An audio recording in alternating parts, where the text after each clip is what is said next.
Hello everyone, code इन में आपका स्वागत है।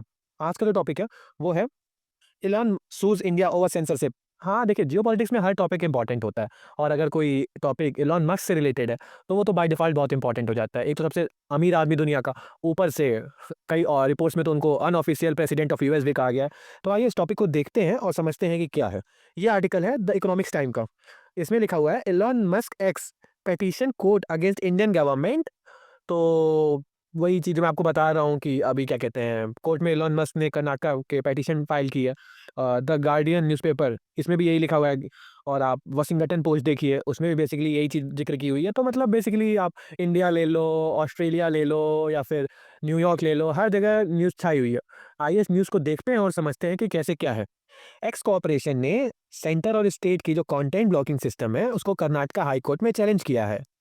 ज़ाहिर-सी बात है चैलेंज किया क्योंकि वो नाखुश है उससे। और सहयोग पोर्टल को एक्स कॉर्पोरेशन ने सेंसरशिप पोर्टल कह दिया है कि सहयोग पोर्टल जो है एक सेंसरशिप पोर्टल है। गवर्नमेंट के जो ब्लॉकिंग ऑर्डर्स हैं आईटी एक्ट 2000 के सेक्शन 79 3B के तहत जो दिया है, जबकि ऑर्डर सिर्फ 69 ए के तहत ही दिया जा सकते हैं। तो बेसिकली इलॉन मस्क की जो कंपनी है एक्स ने, उसने ये बोला है कि गवर्नमेंट ने जो ऑर्डर दिया है वो सेक्शन 79 3B के तहत दिया है, जबकि ऑर्डर सिर्फ 69 ए के तहत ही दिया जा सकता है। तो अब आप सोच रहे होंगे यार ये 69 ए क्या सेक्शन है और सेक्शन 79 3B क्या है? तो आइए समझते हैं कि सेक्शन 69 ए क्या कहता है। तो जो सेक्शन 69 ए है वो कहता है government can issue blocking order to uphold the sovereignty security of country but only on the basis of supreme court guidelines. मतलब कि गवर्नमेंट जो है, अगर गवर्नमेंट को ऐसी चीजें लगती है कि कोई कंटेंट है वो अपने देश की सॉवरेनिटी या सिक्योरिटी को भंग करता है, तो गवर्नमेंट जो है एक सुप्रीम कोर्ट के निर्धारित गाइडलाइंस के थ्रू सेक्शन 69 ए के तहत उसको ब्लॉक कर सकती है। अभी कुछ दिन पहले 2015 में एक केस हुआ था Shreya Singhal versus union of India के तहत। तो उसमें जो सुप्रीम कोर्ट ने है उसने कुछ गाइडलाइंस दी थी कि 69 ए के में ये गाइडलाइंस होगी। तो वही एक्स कॉर्पोरेशन का कहना है कि अगर गवर्नमेंट अगर किसी कंटेंट को ब्लॉक करना चाहती है तो वो उस गाइडलाइन के थ्रू उस सेक्शन का यूज करके करे। जो सेक्शन 79 3B है वो उसमें कहा गया है कि जो सोशल नेटवर्किंग साइट है उसको एक इम्यूनिटी प्रोवाइड की गई है सेक्शन 79 के तहत। तो वो तभी तक वैलिड है जब तक मान लीजिए कि आप ऐसे समझिए कि एक मैं हूं और एक आप हैं। हम दोनों जो हैं वो ट्विटर पे कुछ पोस्ट डालते हैं। तो आपने कोई पोस्ट डाला और मुझे उससे खराब लगा या मैं उससे नाखुश हूं, तो मैं जो है डायरेक्ट एक्स पे कंप्लेन करके उसका हटा नहीं सकता, उसको इम्यूनिटी प्रोवाइड है।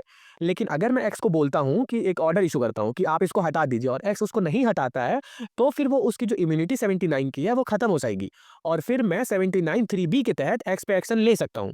बेसिकली इसमें कोई गाइडलाइंस नहीं है। इसलिए ही इलॉन मस्क कह रहे हैं कि जो गवर्नमेंट ने 79 3B के तहत लिया है वो वाजिब नहीं है। सहयोग पोर्टल जो है वो 2023 में गवर्नमेंट ऑफ इंडिया ने बनाया था, मिनिस्ट्री ऑफ होम से बोल के बनवाया था। बेसिकली ये जो है वो एक ऑटोमेटिक सिस्टम है, इसके पीछे कोई ह्यूमन ब्रेन नहीं है। तो जैसे समझिए बात को, बेसिकली अगर कोई एक पुलिस वाला है, उसको अगर लगता है कि एक्स पे ये कंटेंट खराब है, तो वो सहयोग पोर्टल में जाके उस कंटेंट को डाउन कर सकता है। आइए एक बार क्लियर समझते हैं सहयोग पोर्टल के बारे में। जो this portal has been created by home ministry. ये जो पोर्टल है होम मिनिस्ट्री के द्वारा बनाया गया और ये एक ऑटोमेटिक सिस्टम पोर्टल है। ये बेसिकली जो automatic system which issue the blocking order under the section 79 3B। मतलब ये जो ब्लॉक करता है वो सेक्शन 79 3B के अंडर में करता है। जैसा कि मैंने अभी आपसे पहले जिक्र किया था कि 79 3B है, उसमें कोई गाइडलाइंस नहीं है। बेसिकली ये न्यूज़ थी जो कि चल रही है अभी, हेडलाइंस तो आजकल इसी के बन रहे हैं। तो ये अभी जो न्यूज़ है ना वो चल रही है, कर्नाटका हाई कोर्ट में इसकी सुनवाई है। 27 मार्च को इसकी नेक्स्ट हियरिंग है। तो उसमें जब कोई चीज़ अगर निकल के आती है तो वो मैं आपको बताऊँगा। तो आइए एक बार पूरा इस चीज़ को समराइज़ करके मैं आपको बता देता हूँ, 30 मिनट में रैप अप कर देता हूँ, 30 सेकंड्स में। तो देखिए इलॉन मस्क ने इंडियन गवर्नमेंट पे एक इश्यू किया है कर्नाटका हाई कोर्ट में। बोला है कि जो इंडियन गवर्नमेंट ब्लॉकिंग सिस्टम है उसको पसंद नहीं आया। बेसिकली इलॉन मस्क की मतलब एक्स कॉर्पोरेशन को 2 चीज़ पसंद नहीं आई है। एक तो सहयोग पोर्टल और एक 79 3B आर्टिकल। इसलिए उसने कर्नाटका में के हाई कोर्ट में एक अपील फाइल की है। बस तो ओवरऑल यही चीज़ थी। इलॉन मस्क को क्या पसंद नहीं है मैंने आपको बता दिया। तो आगे जो भी कुछ होता है तो मैं आपको ज़रूर बताऊँगा। फिलहाल के लिए मेरे चैनल को लाइक करें, सब्सक्राइब करें और कमेंट करना बिल्कुल ना भूलें।